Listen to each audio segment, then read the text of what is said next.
Песня называется «Кукавала зязюля». Хто узіраўся, есть такі мультфільм про вала. Там спевают гэтую песню. Записана на территории нашей области. Мы так само ее знайшли, мы так само ее спеваем. И хочем вас познакомить с этой песней.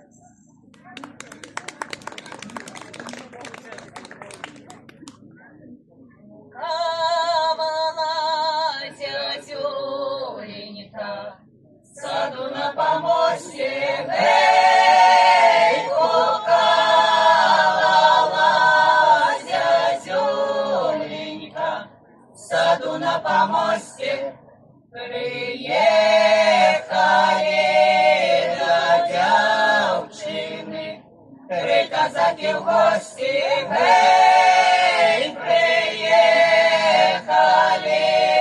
до девчины.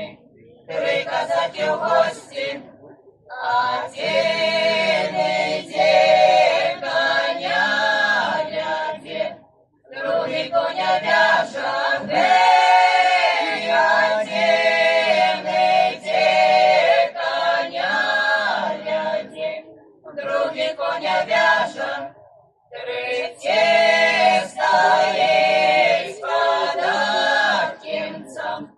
Добрый вечер, кажа, эй, третий стоит под окенцем.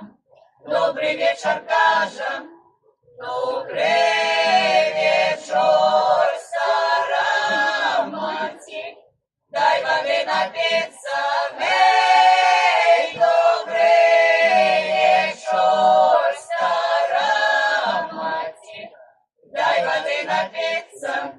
Твоя дочка хорошая, не могу забыться, эй, твоя дочка хорошая, не могу забыться.